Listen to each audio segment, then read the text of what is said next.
These are the pellets which government uses in Kashmir. These are called wasp based pellets. They move at the speed of sound, and when the police force them, usually to kill animals in the forest, so they are using now on human beings. So this is what happens. You can imagine that when they press the body of a protester or someone who's usually walking on the street. Thousands have been injured, hundreds have been blinded. So first time, they say there is a mass blinding in history, first time. There have been genocides, mass murders. So this is the first time we say that mass blinding has happened in Kashmir. So this is where in a state, what we can say post-truth. Post-truth in between the two words, truth and post, there's a one little dash, hyphen. It's because of that we are here. Politically it's over, because the capitalist forces have really taken over, the right-wing governments are everywhere, and now that doesn't translate into this hopelessness that we are nothing, but this life force which must be embedded somewhere in the abstractness of this little dash between post and truth. That perhaps we're here, and I think we might be able to view this thisness of our moment. This is our truth, and this is what we are. And once we are out there, there are too many forces on us, and sometimes we feel that we are reduced to just nuts and bolts of the system. But thisness must be our true moment when we want to live that abstractness with our own choice. So please, you are most welcome.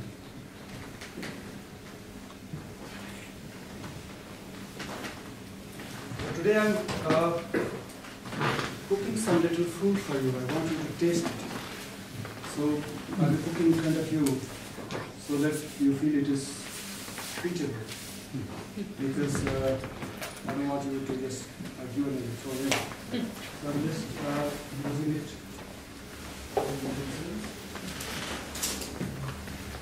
This is rice, not that use it.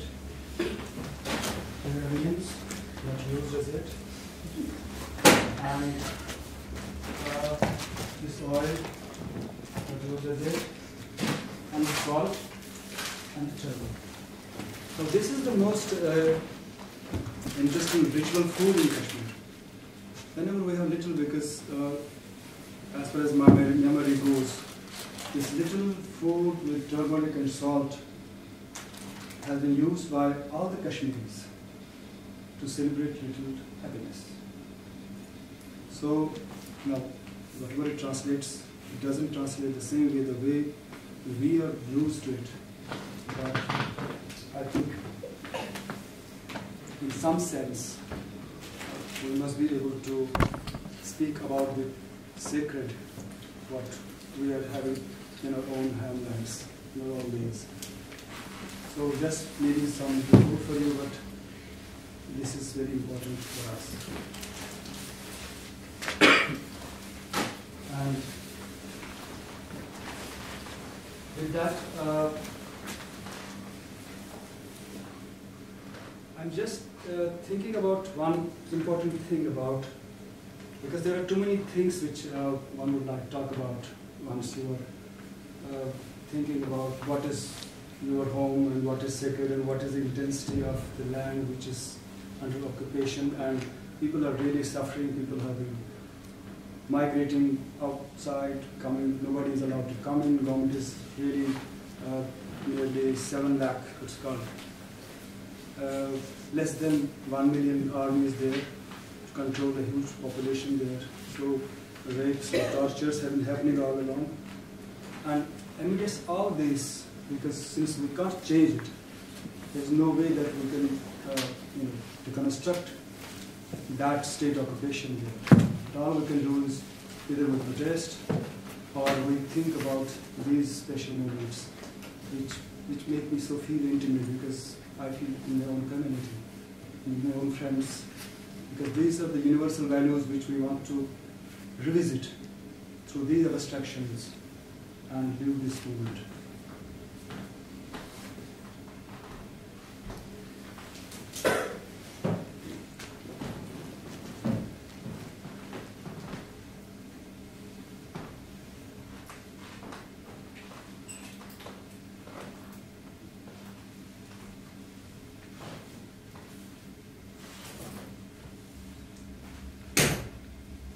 Sound of this lot of coins which I start collecting my pocket. So this is actually, I know because normally I should not be explaining, but since I'm you, these are just images of the saints, which if you happen to go to Srinagar, this is popular culture. Just sold at the bottom of a hill. It's a very important shrine there. And these are the sold for mass consumption. It's not something special. Whether they represent the intensity of saints or not, that's not the point. The point is that this is part of the Kashmiri culture, to celebrate the image, the iconography, which is part of that centuries-old process of heritage, where the Sufi poetry and saints happened there all the time. So I tell you a little anecdote. When I went into the shrine, first time, and well, I should tell you, these are the same palettes which I used to write the word freedom, Azadi. So just to inform you that this is the material I am using, how it is recycled, the same weapons of violence which are recycling into that voice of the people. So this, when I went to the shrine,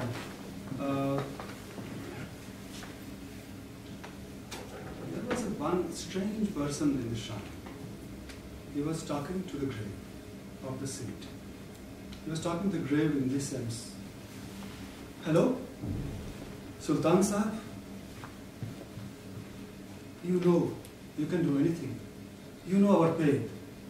You can change our destinies. He had a little bottle of water with him, which is, I think, pierced at the top. It's moving like that. So I was just watching him, and he said to the saint again, okay, if you don't want to heal us, it's okay, but still, you can do it. Then he moved on. So then he sprinkled the water on the faces like that. On the faces. Like this, everybody. And then everybody left. And also left.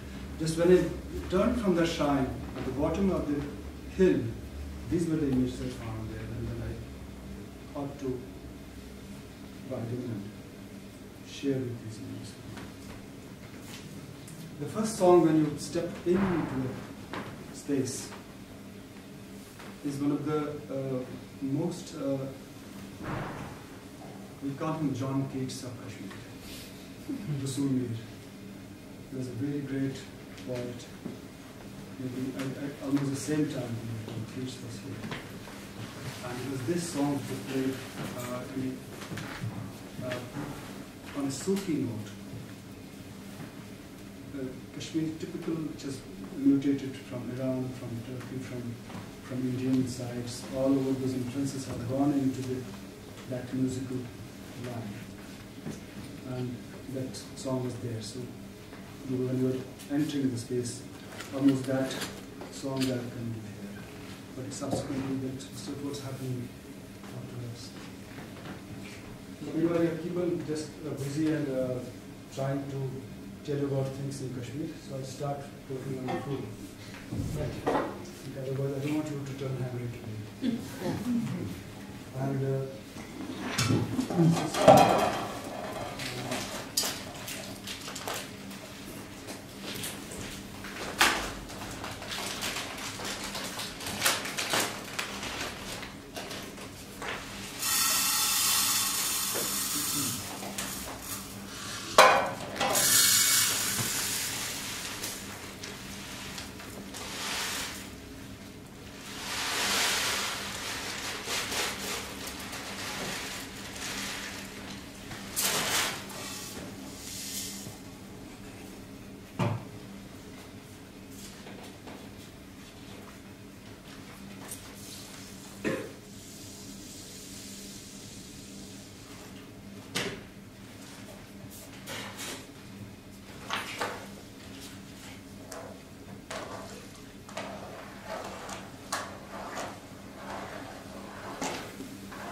thanks to the chef and the chief who facilitated me with these resources from the kitchen.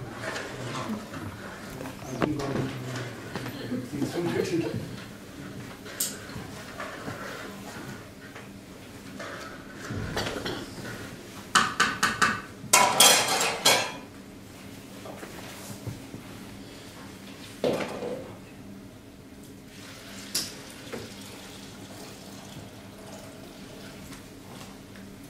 This is how we do it in Kashmir.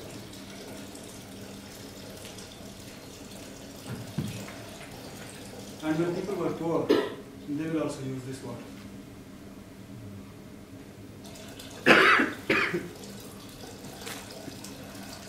We'll add some spices in it and ferment it for some 1 month, then drink it.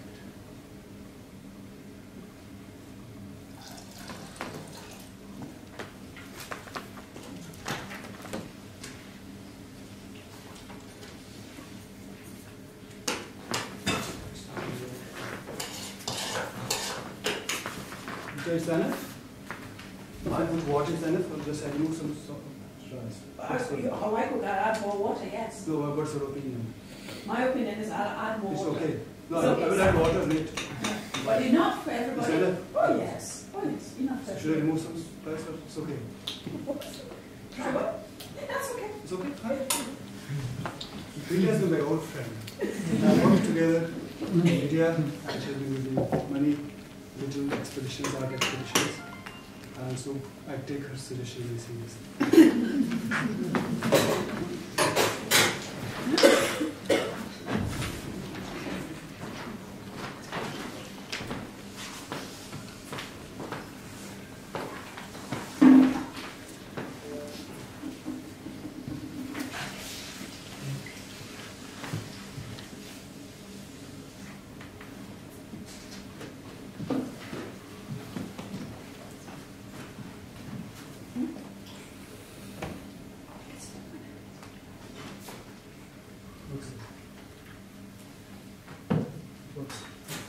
So,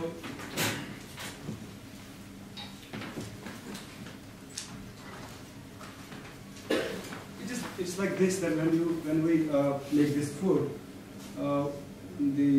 usually the ladies, they come out of the house and stand on the door and just call all the children. Then all the children of the colony rush towards that door and she goes around. So now with more consumist culture and capitalist, because now these things are seen as less than dignified, less kind of derivative. Because what we used to celebrate, I think capitalism has taken the concrete of us. It has stolen us from us what we were, and what we are is sometimes trivial. Maybe we are just images, simulations. So just to bring it back to that thing, into that abstractness of what we are, what we should have been. And this is how, otherwise, it looks, I mean, if I do in Kashmir, people laugh at me. there, you are an idiot. Now this is nobody doing it here now. Even this thing, this is a typical representative hat of Kashmir. This triangular hat. You rarely see Kashmiris wearing it. But if there is some representation in the caricature to show that look, this is Kashmiri, then the artist or the cartoonist or someone, they used to draw that triangular cap on the character. But if you see on the roads, because this is seen as a sign of, to be a farmer, to be a laborer, to be someone who's a postman is something. What are you? You should be in a car. So don't know when I'm talking to you, I'm also having this paradox of telling you the truth of it. That people don't want to wear this hat anymore, although it is the only dignity left in us. So it's working on both sides.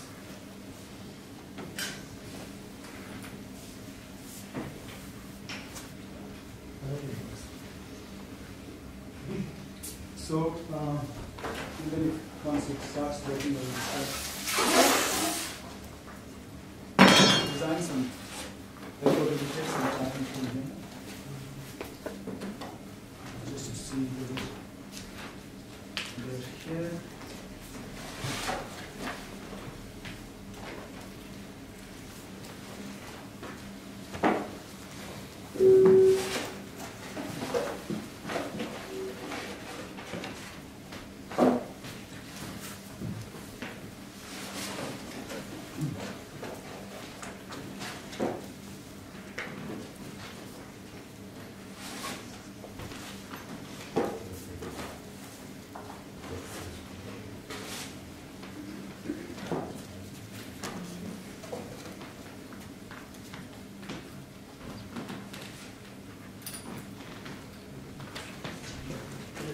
Get the rice.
This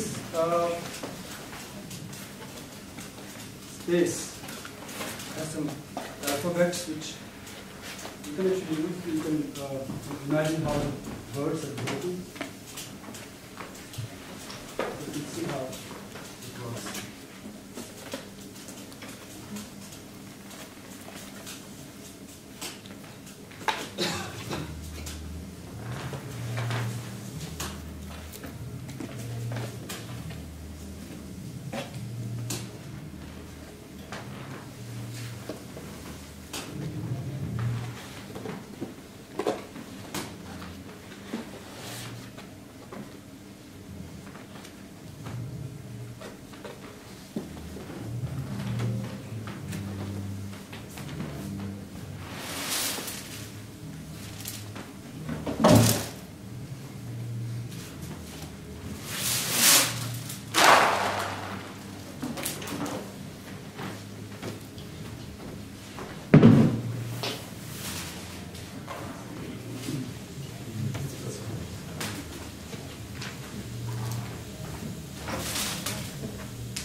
you know, we have post-loaded culture. You know? Look at it. Yeah? I'm very fond of cricket. Thanks for the British rule that I enjoy cricket. No, I'm not joking actually. I love cricket. No, you don't love cricket. You're passionate for cricket. I mean, when I took him down to the Oval, he was like in orgasmic ecstasy. He is walking on the same ground as Viv Richards. Unbelievable. Viv Richards, also God. Still is very good.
Words can drop in here.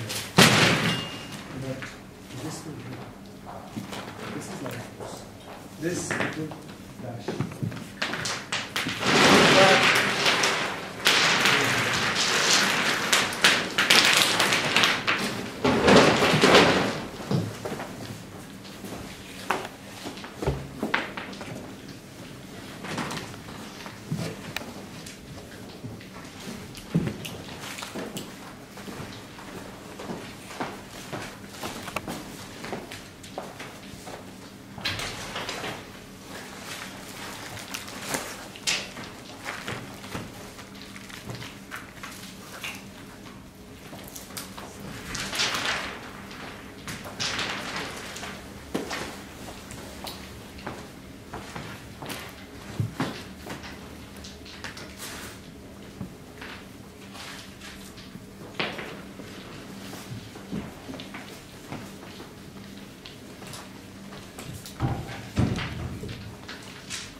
Michael.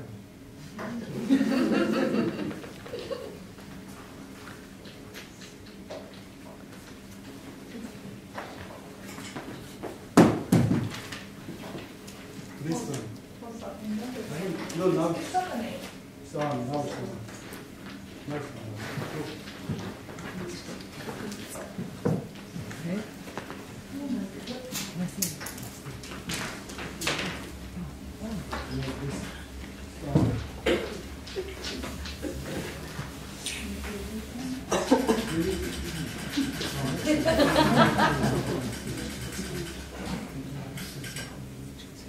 Yeah, it's got through the same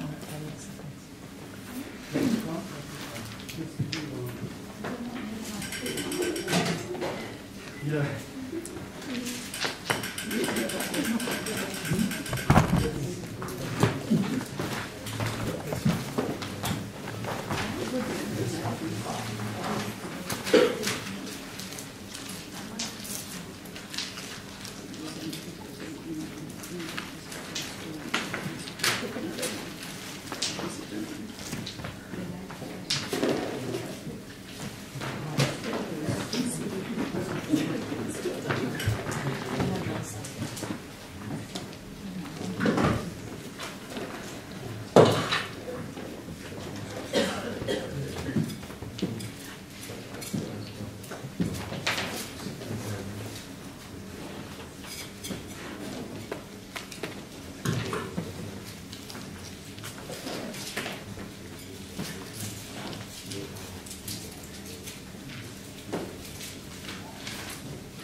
It's working, but it's raised from that. So that's why heating up will go wrong. Not work like this.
It's working. It's working. Raised. The light goes off. Turn it off. It's working. Now. The light goes off when it's a little pink. Yeah. And it wouldn't work better. Because the edges are raised. So touching at the middle. That's why it's heating up in the middle. That's not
we will eat it together.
Like a street, full street, across one side of the heap, and your grandmother had this.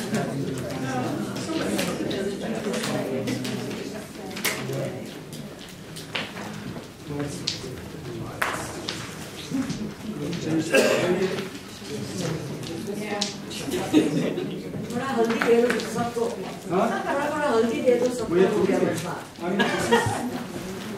I think when we're talking about performance art, we're also talking about when I said thisness, it means that whatever is available with us right now, and what are their limitations, can we accept it?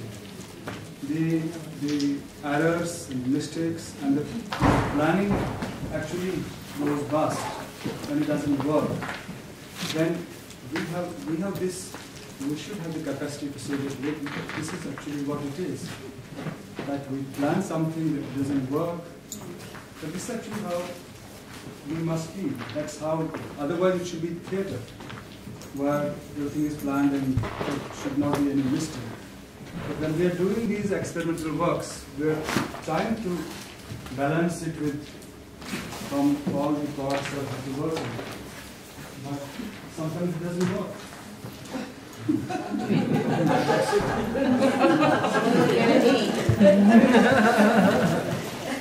And when it doesn't work, it works.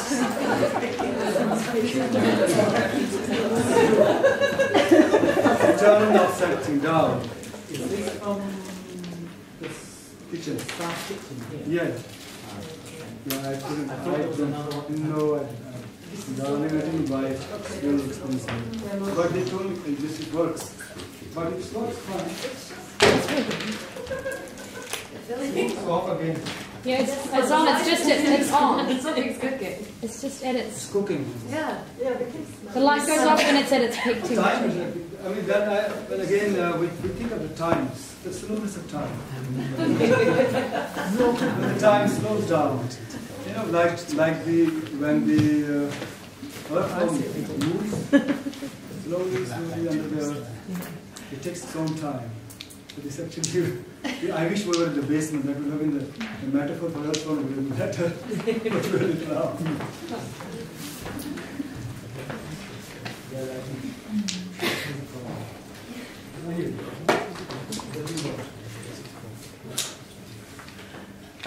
So let us evolve it into something else.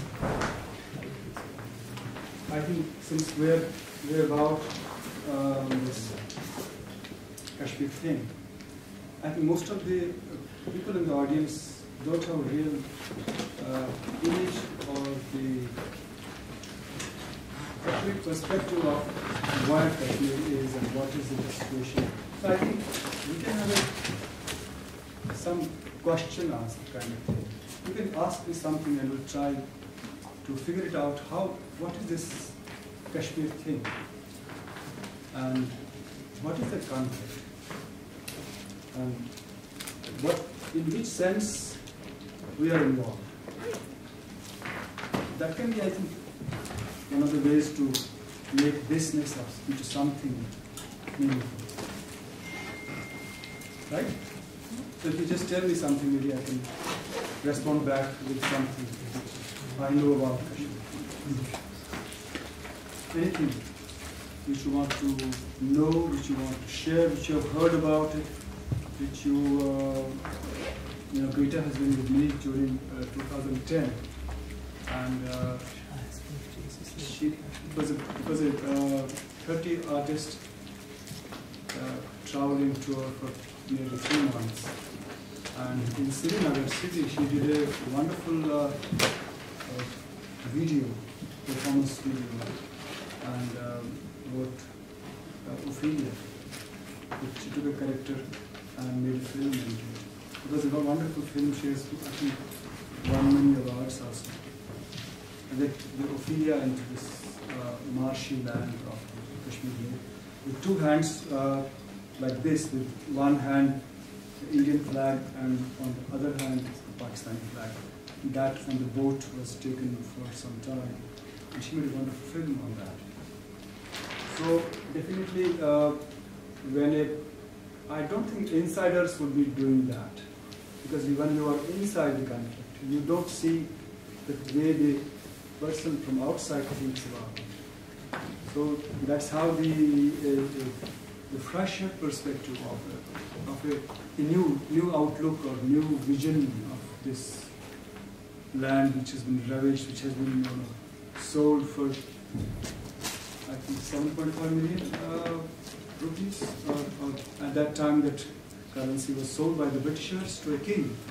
The entire piece of land, along with people, were sold. So that is the history, and it's not such an ancient history. And that piece of land is now such a flashpoint that it's like you can have war anytime. Is it a battlefield? Huh? Is it a battlefield? Where? Kashmir. Kashmir is? Is it a battlefield? Like, is there a lot of war or conflict, or Conflict. in other ways of thinking about battlefields? Is it from a consumer or from a citizen perspective, and what kind of battlefield is it?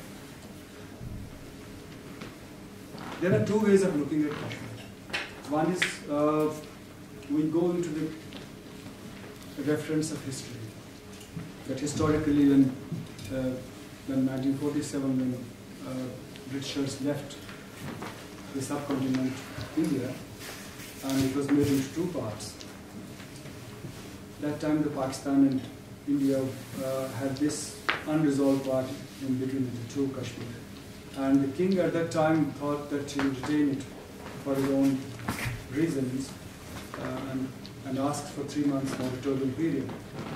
But by the time the conflict erupted, some rebels started coming from that end, and the Indian army stepped in, and they had a fight, and the Kashmir was divided into two.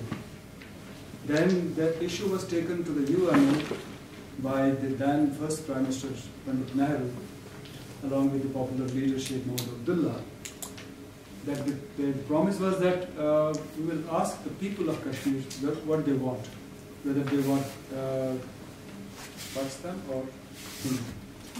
But the desire for an independent country was always there, because the popular leader that time didn't want it either to go to Pakistan or to India. And that promise was never fulfilled, because primarily it was this kind of sabotage, kind of betrayal by both the countries, that we want to grab it. Somehow this land is somebody's land, and it's like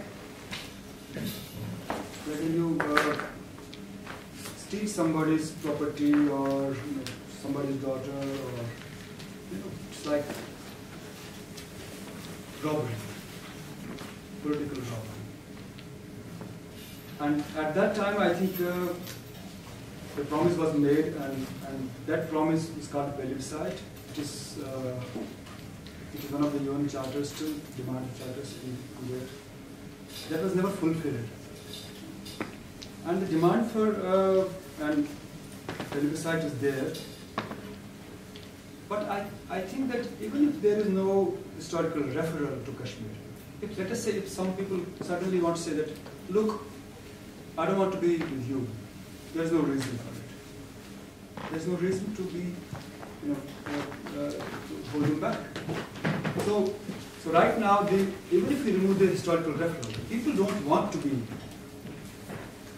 Primarily, the main Kashmir Valley is not with Pakistan. It's with India, main valley there. There are some couple of districts here there, but the main valley is still with them. And if people want to go away, I don't know why they should not be allowed to go away. So this conflict that we're talking about is not new. It's the 1947, because the partition has really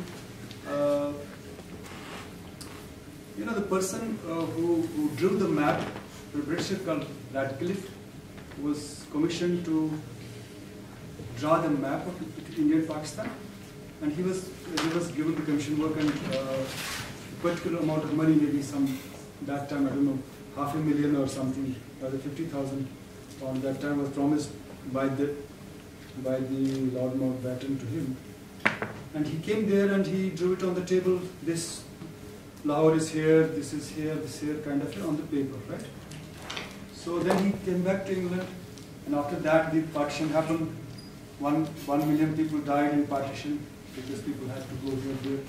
Then it is said that when he heard about that, what his casual way of drawing the map without knowing the ground reality was really translated into such a huge, horrible tragedy. So it is said that he refused to take that commission money. But that is just one point of saying that how terrible partition was. And the partition has never ceased to work on the minds of the people there, wherever they are. You take my name. So my name is Inder Salim. It's a conceptual construct. So it's not that my father has given to me.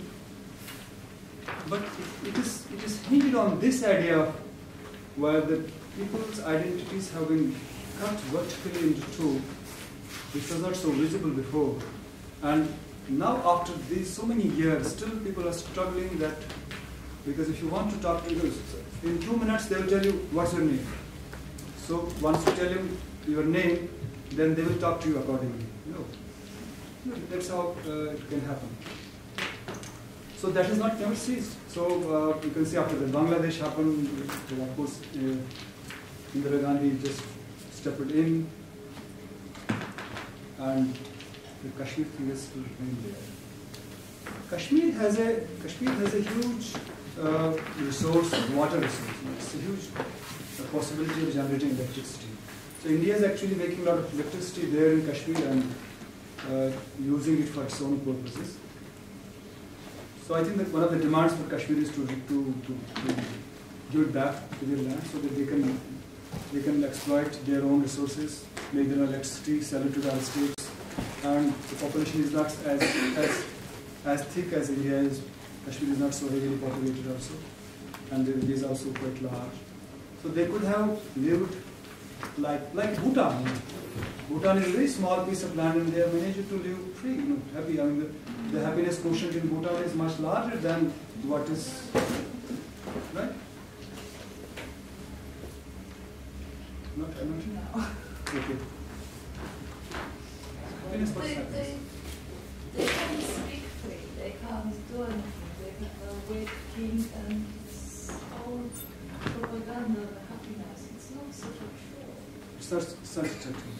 I think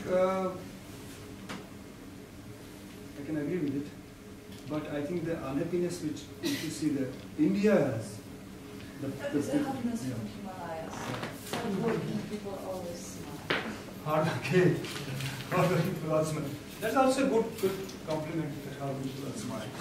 But if we measure happiness with what's the material gains, if somebody's in a car and that he's more happy than someone who's sitting in a small shanty, that's again a subjective way of looking at happiness. So that thing is also there. Oh, something is happening. So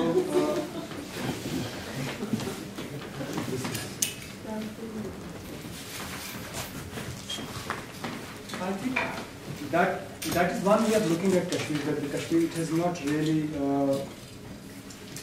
not been allowed to be what it yearned to be. But what's Kashmir have independence now? Kashmir was sold when partition happened. the entire land was actually not under the British command. It was sold by it. For how many years? So it was kind of It was already in Paris, not kind of, it was already in Paris. Because the British control was, let us say this was the British control, right? It was outside that control because it was sold that property. It was kind of, the British had this property. They were selling it somewhere because they wanted money, so they sold it to another king. So technically, of course, they will not allow it to be so free. They will just put some plugs here and there. But on paper, it was free. So they should have been allowed. But I'm saying that the partition has actually really devastated the entire this thinking capacity of the people. So people think only in terms of this Hindu-Muslim thing, and that has really taken away. But I think this still was working in some sense. Because the more and more now when we have this, more and more capitalist people coming into the profitability are seen, and the lands have been stolen, the forests, the rivers of the people have been stolen by the corporates. The more and more people go to come the cities, and they are pushed into this labor. And this identity is again working on the same level. So that's really making it difficult for us. Just try something.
Is it still in place?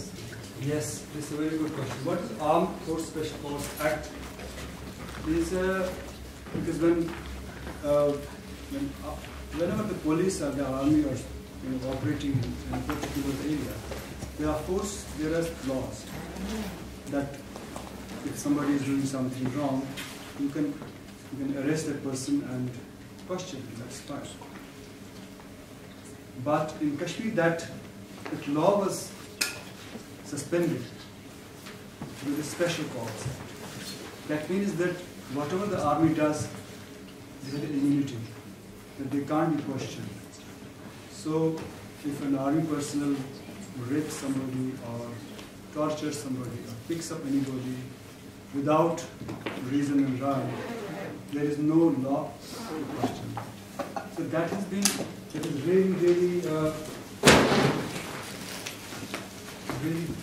devastated the confidence of the law. Because if you ask for justice, because the justice has been subverted by another law, that you can't ask for the justice. So that's actually a terrible blow, which I think the Indian judicial system is now questionable in the eyes of the entire world. So how come that you cannot question an army personnel who has committed rape or torture or something? You can question. So this is actually this Armed Forces Act. So it's something, and there are huge organizations who are working on the removal of the Nazi word. Isn't it because a lot of people have disappeared, a lot of people have been killed, it's just a lot of bodies buried, they could run in here, take all of us and we disappear. And that's nearly 70,000. Yeah. 80,000 have been killed, and between 8 to 10,000 have been disappeared, Yeah. and around 25,000 have been tortured, and these are recorded ones. Yeah. There are also those who are beyond the recorded. Maybe this is an opportunity for all of us, and those, because I'm also not an expert in Kashmir. Dr. Divesh is a professor here in Westminster, and he's very much thoroughly embedded in the research, and quite a huge intimacy is developed over the years in Kashmir. And he has created a series of lectures in the university also. Yesterday we had also talked together, and he's also worked in Tibet. So he knows a lot about what's actually going on. Maybe this is a good opportunity for all of us here to little bit delve or just know why it actually is, why it is hurting that entire piece of humanity. And is it really out there, and it has nothing to do with the people here? That must be a kind of a question for all of us, and that maybe this is an opportunity for you to a little bit go and Google or just find a book or have a conversation about what is it. And it's not about doing something, it's basically about us. This is not about that we are able to create some big revolution and then things will change. I think primarily this is what, when I am really into the deep of the book, I'm also seeing not as a really that kind of an insider into that problem. Because being an insider is also a question. You are doing it for this understanding of who we are. So that whether it is Palestine issue, whether it is somewhere in the Northeast or some African country, some issues there. This is about this restoration of that universal value, which actually defines us, which actually guides our idea of being.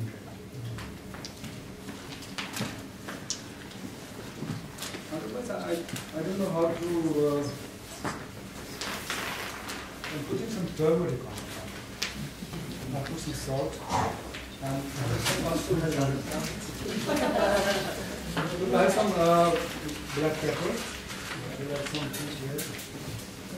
It's on again.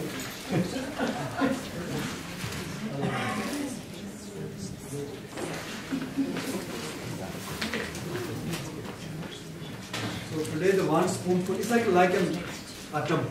So 1 spoon will translate into 10,000 spoons. Yeah. So when you taste 1 spoon,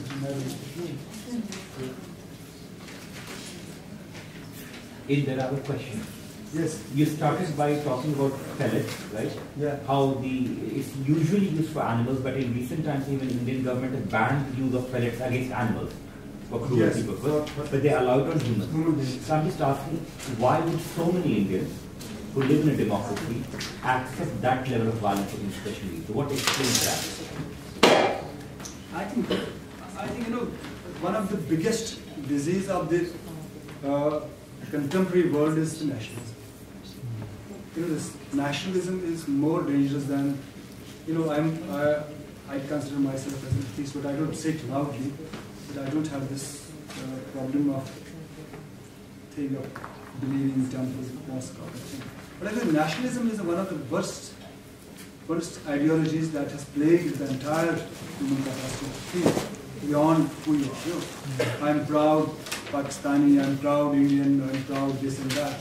And under that garb, we actually allow the state to commit such a monstrous and such unthinkable violence on the hapless civilians, unimaginable violence.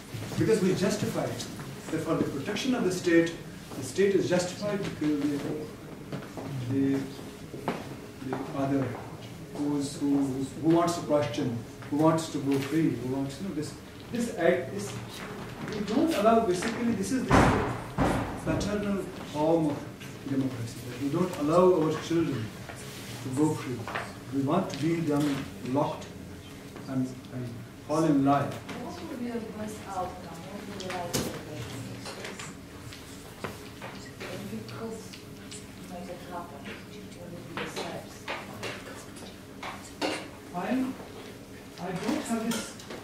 I don't have answers to this, but I'm saying paradoxically, I'm saying that number one, that imperfection is a given condition for us to be on earth. There's nothing called perfect. But to be imperfect means that we are in a state of development and having some outlook which is a little more progressive or a little more liberal or inclusive, and we are not so locked into the fear of So I think the conflict zones are basically pregnant with the meaning to produce a new kind of politics, of a new life. Those spaces which are quite content and have arrived at a particular saturation of development don't feel then that there is some unhappiness out there. I think that it must be opportunity for people living in these content places. So I'm not so aware about the pressures and the stresses of London or UK, because people are also having a lot of pressure. But those pressures are imposed by the capitalist system, I'm damn sure about it. But I'm still thinking that it is also an opportunity to talk about that what is the conflict. After all, the earth is not such a huge place. It's a place where what we can talk about this conflict. If something is happening somewhere else, is it affecting you? Is the foreign policy of the West and America, is it really affecting that place? Was Iraq war justified in any sense? When Saddam Hussein was attacked, Bin Laden was all along in Pakistan, but still the Iraq war happened. Right? This is something which is a straight knowledge. It's not something I'm saying something special. But is it then that we are living in such a world where we can't think about what's happening over there? Because finally, if you just have a look at this, careful look, see the dates of the London Bridge, see the dates of all the buildings here. They are 1800 something. You know, when British were ruling, it was 1857 after the mutiny, when really the big wealth started coming into Britain. When Britain actually amputated the hands of the Dhaka people who were making the thin gauze. Right? The Industrial Revolution happened because the workers were really alienated from the system was completely crushed. I'm not saying this, that if India would have been in Britain and it would have given happiness to the whole world. No, India might have behaved the same way the West is behaving. I'm not contesting that fact. But I'm saying that if we see the development, the buildings here, the bridges here, they're definitely after 1800 something. And even now, when we are buying weapons, and every other year, both India and Pakistan are buying $2 billion, $3 billion weapons from the America and from France or England or whatever. Right. So what does it translate into? It does translate that we are connected. The way we are connected to each other, the way we are talking. I'm not representing Kashmir right now. I'm talking to you and you are talking to me. It is about us. The way one corporate and the other corporate is talking to each other, the way one government and one government talking to each other, we are talking to each other. This is actually us. I mean, it's not that we create some revolution here, then we go and march and just. It's not happening that way. But if this consciousness is developing into something purposeful, and we create such a special bond between us, then I think it is worthwhile to taste a little food.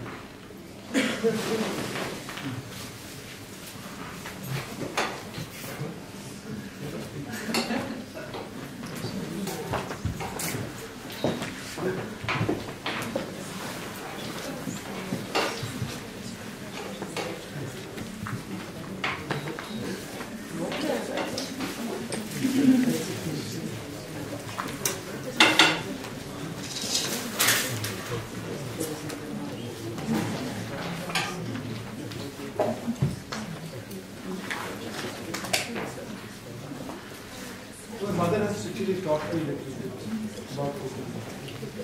So I'm not such a bad cook, but this is a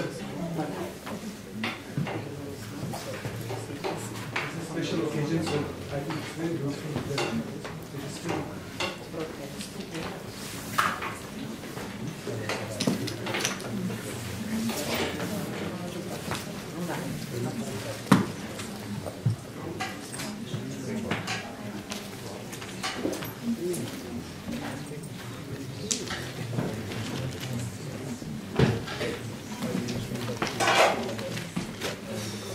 And yes, it's not about the,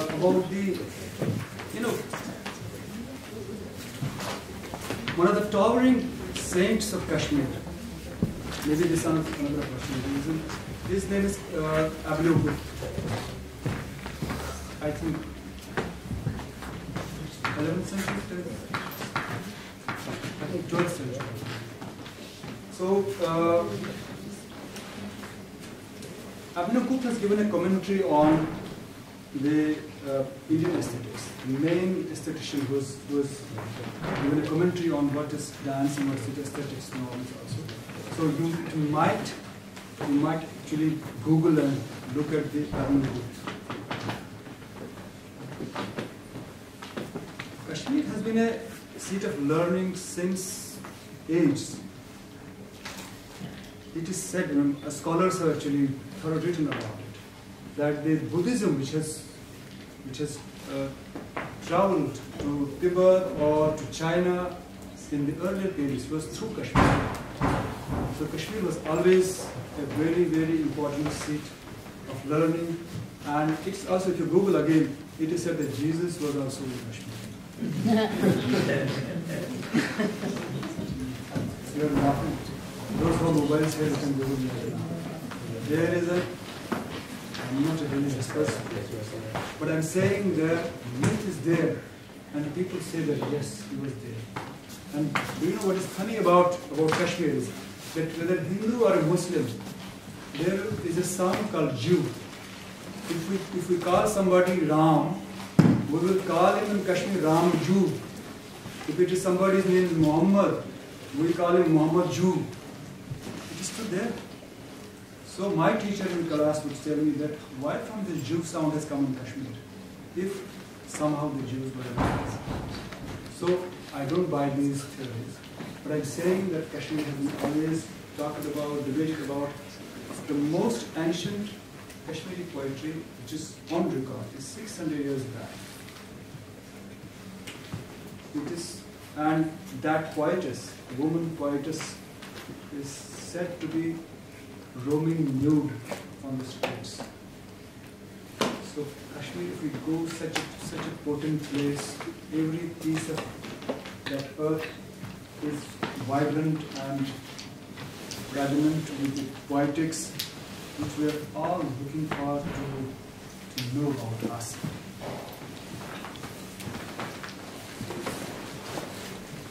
I think that something's really gone down the drain. These are very, very small, I think most negligible efforts to bring back something which is now outside mind and sight. But this is all I can do. This is all you also do in your own ways. When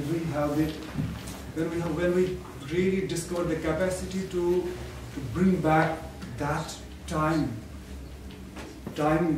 which is not visible in the time when we are dealing with the daily transactions. That time it facilitates our transcendence into something else.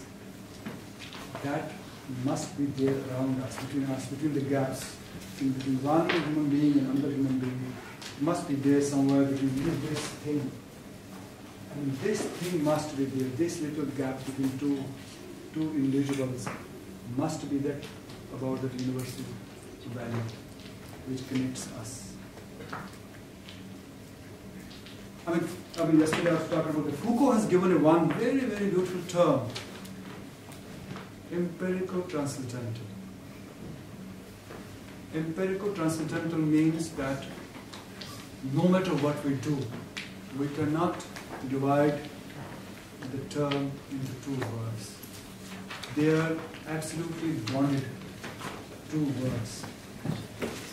The way I put the post-truth to the hyphen, there is simply that little hyphen between empirico-transcendental. That means that empirical means that the material truth about us, which is a huge understanding of us through the Marxist theories of material and labor, which goes into us because finally art is erupting from the marketplace, right? But that that understanding of the material and the empirical truth of us is invariably, irretrievably connected to the transcendental quality of us. So this double-edged term is basically facilitating us to know that there is a possibility that we think about the politics of us, that who we are, rather than endlessly driven by the logic. Logically we are nothing in nature. If we just think literally that what we are in the entire cosmos, this entire nature, just small molecules and particles falling through us and within the body and going us and then doing no more than like that. But maybe this transcendental quality of which is given thing that we talk about art, or we talk about this connect, or the food.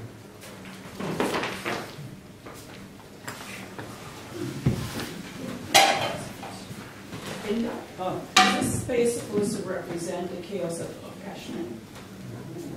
I think this is actually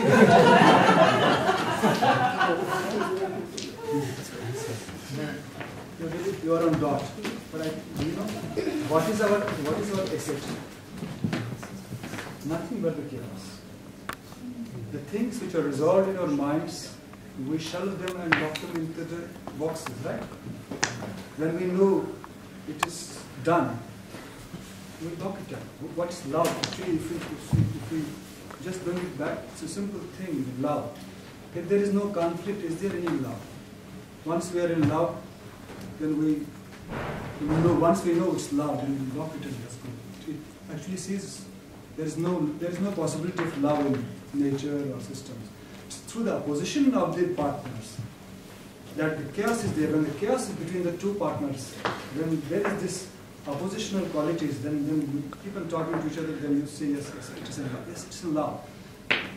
The haze of it, when we are lost in it, when we feel that there is no path ahead of us, then we think that yes, maybe it's love.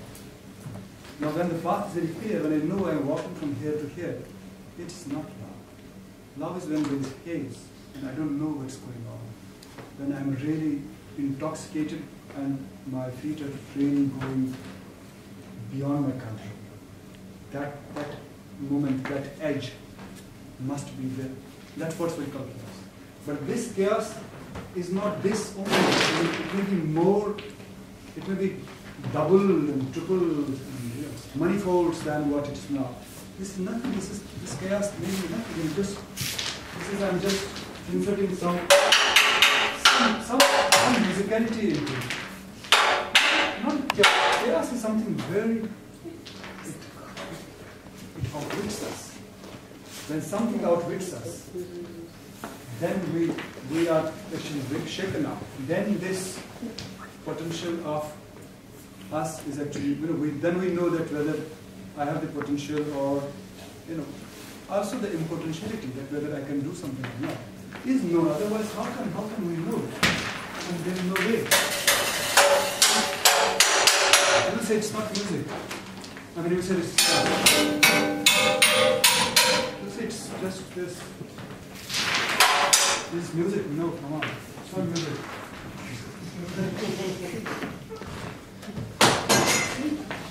I just got this one.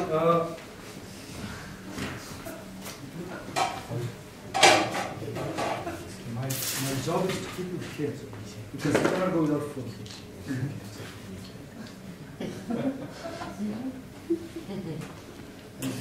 You can go actually. So look, this instrument is from Kashmir, and I don't know how to play it.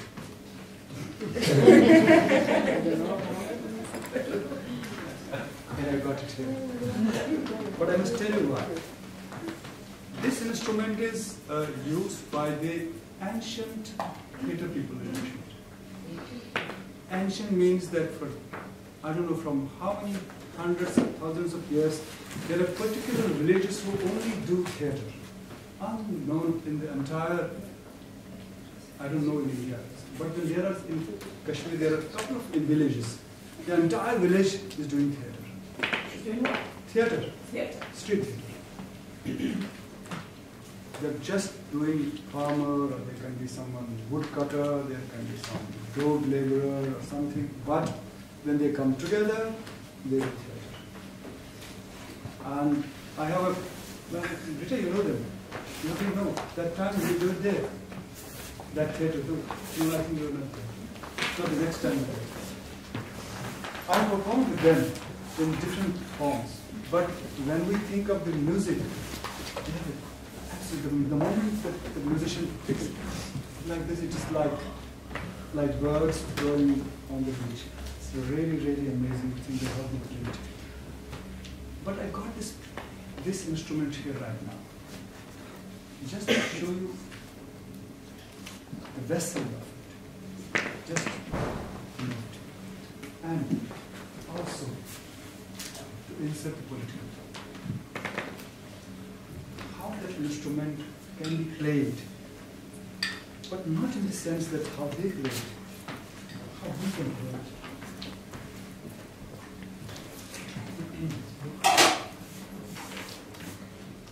What's going on?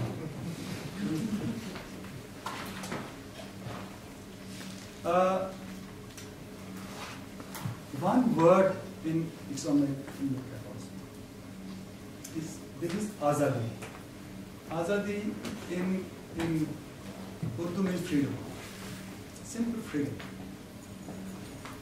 So neither you know, if I say azadi, you will say azadi, but actually it will not sound the same way the way someone is doing on the streets. So I will not also use the word, the first line, we want.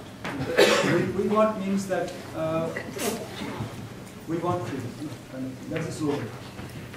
So I'm saying that, let's see, try this, I will say the first line to the point. First line is, hum kya chahte? And you always say azadi. Azadi means freedom, right? So, let me see. The master told me to do. You dip it somewhere and get the moisture to keep. And one thing really, really makes me feel, oh God, I wish I can play some instrument. That's a really, really hard exercise. But that doesn't stop people like me to go any kind of way. This man is like, okay, no. He said, you can't play it. I said, yes, I know I can't play it, but still I want it. So this, because to go through each and every sensibility of us, whether I can manage it or not, this is my madness. Because I want the fullness of life, whether I'm entitled to it or not. I want this sensibility, this delicate moment of, I'm using the poetics, it's not the poem, but the poetics. This madness, not the exact, the way when we read a poem, when we understand it, that's maybe a colostrum exercise when we really know how the Ode to Nightingale is, just makes this mesmerizing appearance of our true words with disappear. That's possible to do, right? But even if we know one line, let us say, from the Nightingale, but beauty cannot keep her lustrous eyes or new love shine upon them beyond tomorrow. This kind of lines, I know from it. But even if we remember just 2 lines from the entire poem, it's actually worth to know that what was that. So that what was that is keeps on haunting us for the whole line. And I think that those who have been students of literature, collaboration is somewhere down that if once a muse visits you, it keeps on haunting you the whole life. Haunts you. What was that? what was that? And that's actually the because we must be here to do arts to conquer death. That's the fundamental principle of the singularity of the person, to arrive at a moment when we can say that those who have read Happy Death by Albert Camus, it must be like that. Just at the end of the novel, Mozart telling the doctor, just give me 2 minutes. I know I'm dying, but insert some injection into my body. I want to die with my own choice, not because the biological truths are imposing on me. I just want 2 minutes. Then the doctor injects some medicine into the patient, the character, and he wakes up and says, yes, now I can die with my own choice. I don't want to die with the choice of my body. I want to die because I want to die.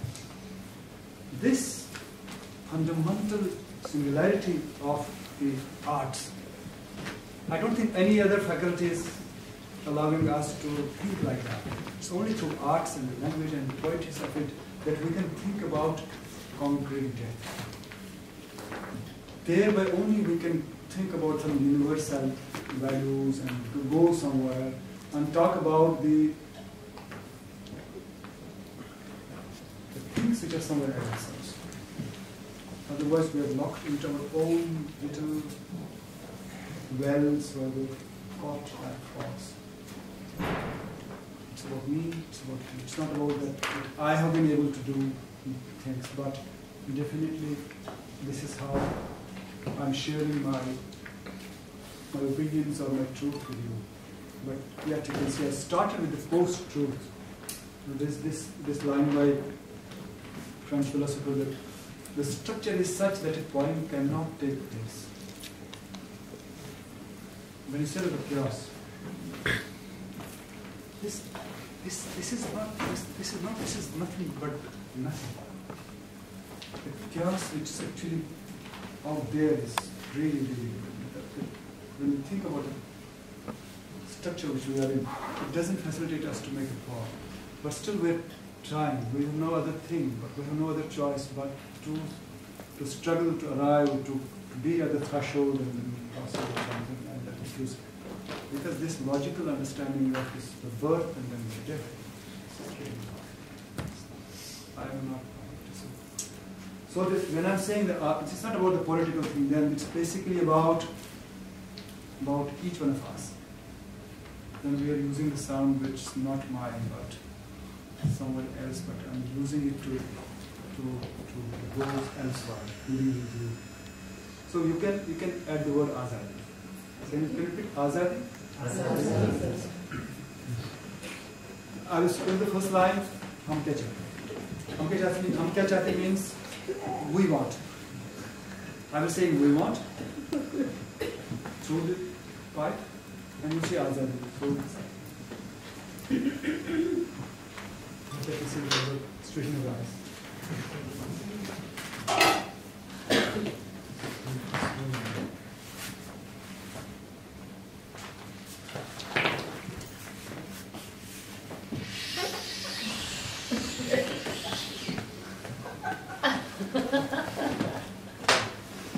It's true. It's like that.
desired purpose of bringing it from Kashmir has been solved.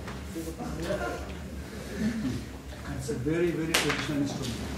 Actually, the painful part is that it's not happening anymore.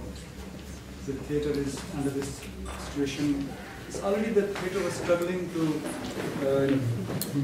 but now it's really, really kind of that species which is becoming extinct. You can see the extinct species was singing right now with you for a humble desire to free. So there is really, really such big villagers where we think about one more initiative. Do you know what?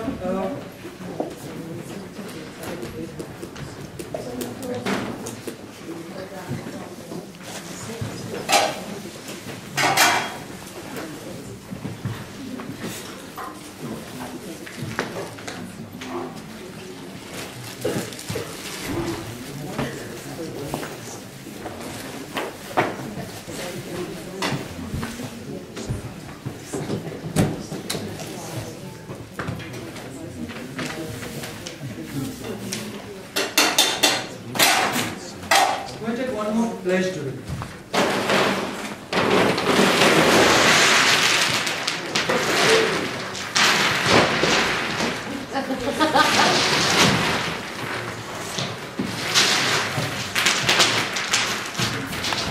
So, you know, one little thing.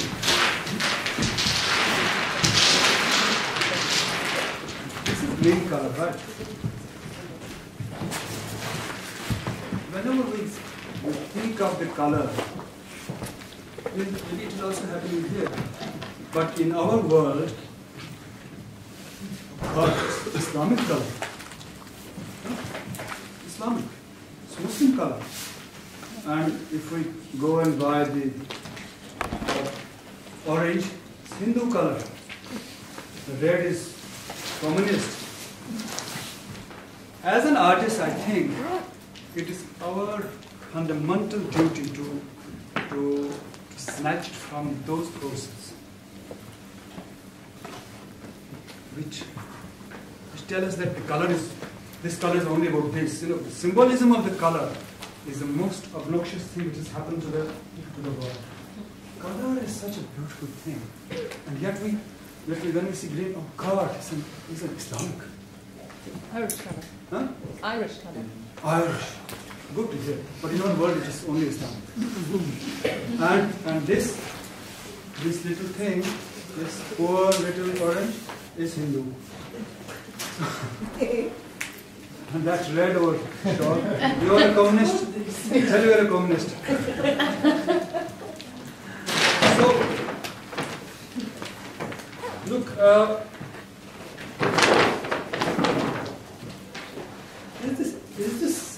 is this about Islam? No. This is. Okay, go away. No.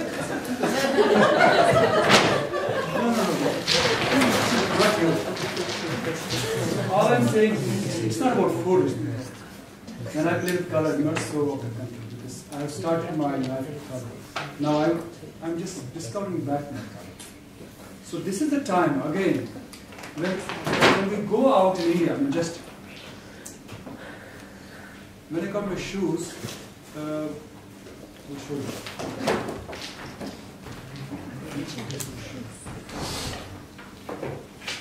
Look, Hindu shoes. I am not joking. When I bought my daughter said, God, you will go to London to wear these Hindu shoes? Well, actually I saw, I tell you very honestly. When I went to the shop, I told him, give me red because my colleges were with the left. So, give me red. It's no red.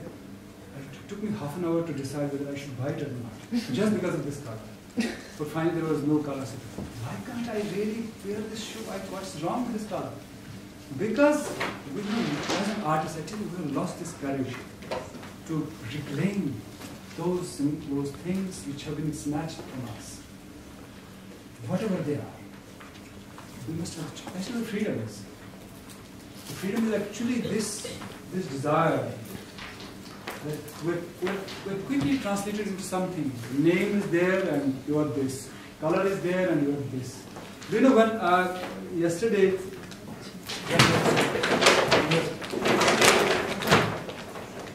when I wanted to recharge my car, this bus car. So I was not finding it, so I just bounced somewhere and there's a sign. So a lot of these Jewish young boys.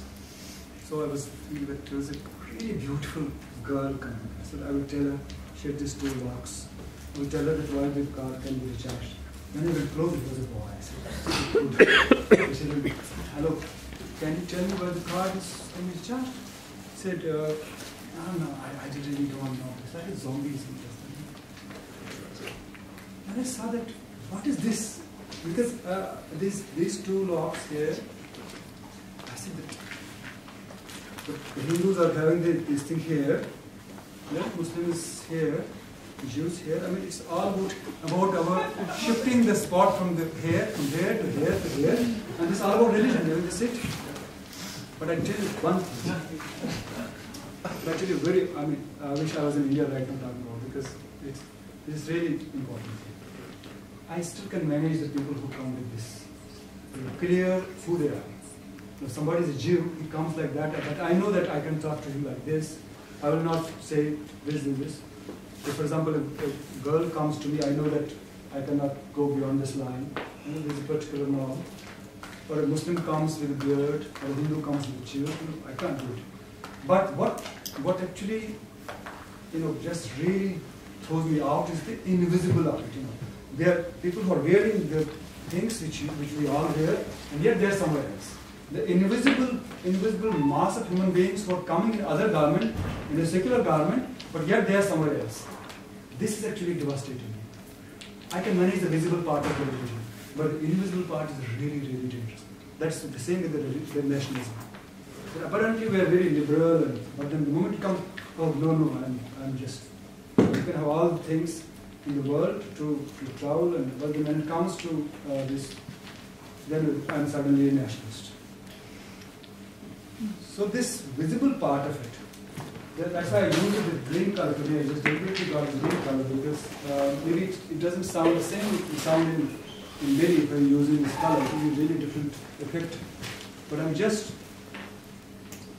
that the green is green. It's green is green is green is green. Like the body is body is body body. It's just wherever we go with the body. The same color and body. It's just sensations. There is nothing which stops us from the food is actually good. What is food?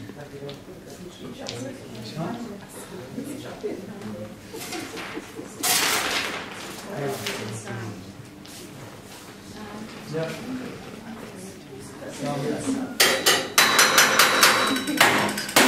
You can do it.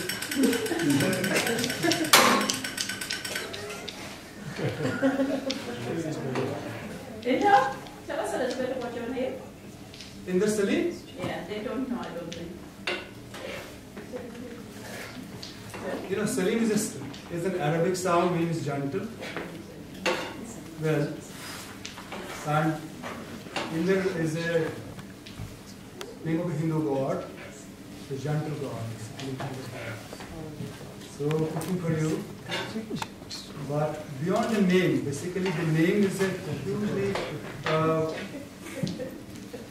this making this food for you, and I wish that it is done. I think it's done.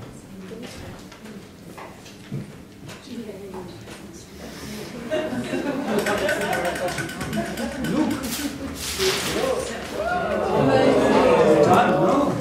Azadi.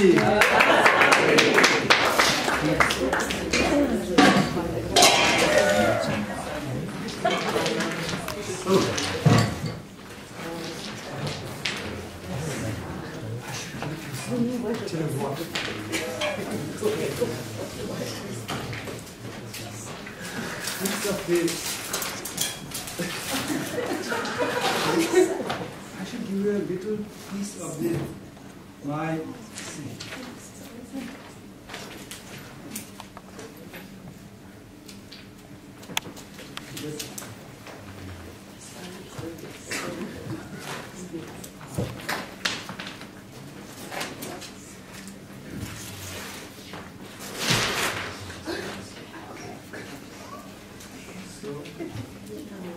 imagine this is going this, and I'm going to go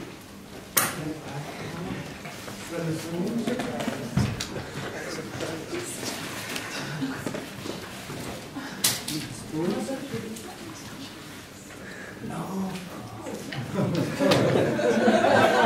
Say, I can't give you the things which you have. You give the things which you don't have. So look. Now, Okay. look. Can you just tell me how it is?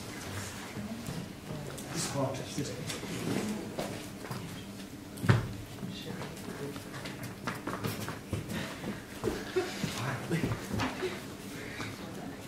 It's not salty. what is it? It's lemon. No salt? Lemon salt. Lemon salt. Ah, it's nice. But it is It's salt. nice. Salt is okay? Okay, good. So I can go ahead. This. Oh, it's enough for you.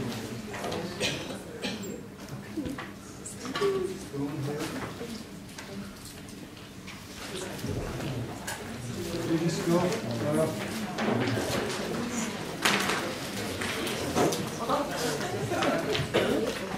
You just go. This one for the good. The spoon also. One for the good.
This is the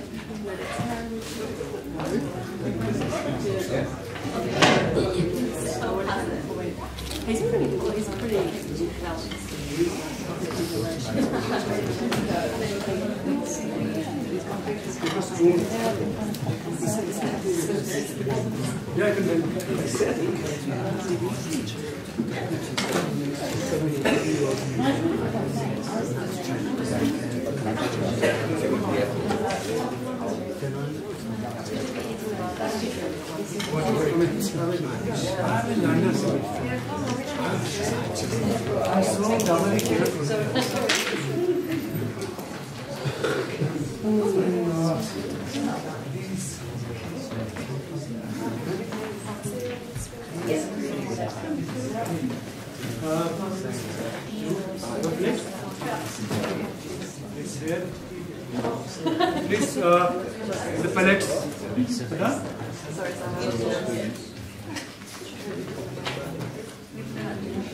No.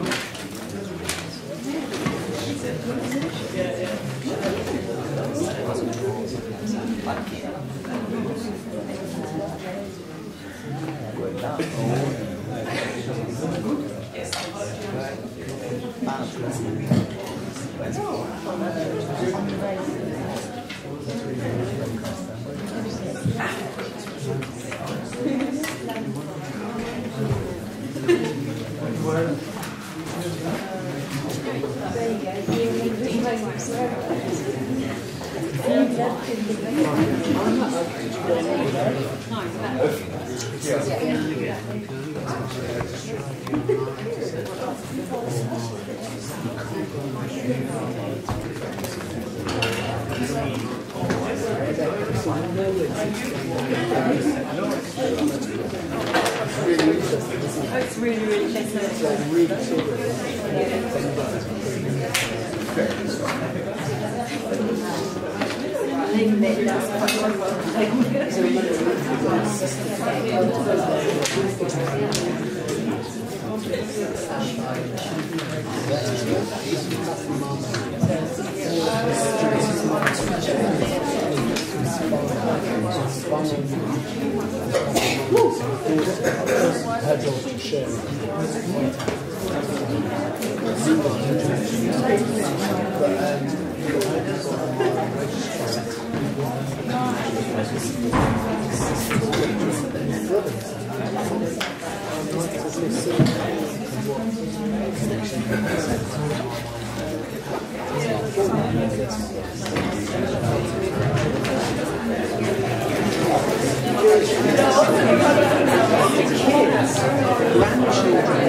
has done so much for the awareness of Kashmir in London and elsewhere. I don't think even Kashmiris have done that. So big applause to Dr. Divesh Anand. And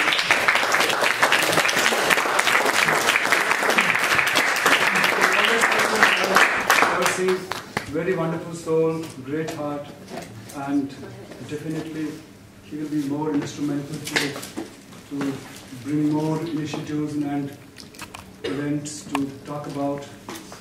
It's not that I'm not thinking that the corrective measure would be to talk about the political in Kashmir, but I think it is this about us. We can go anywhere as long as it, it just questions our firm feet on the ground and just throws us, outwits us, because there is too much pain out there and too much of desire for freedom. That thing actually facilitates our imaginations to become more richer, and we can actually reclaim our. What was the Occupy movement? Basically, it was this. The Occupy movement was this. In a very articulative, explicit manner, it was that. But at a very underground level, in a very subtle, humble manner, it's also about this. So thisness is here, and we all are free, and we desire freedom for the rest of humanity. Thank you very much.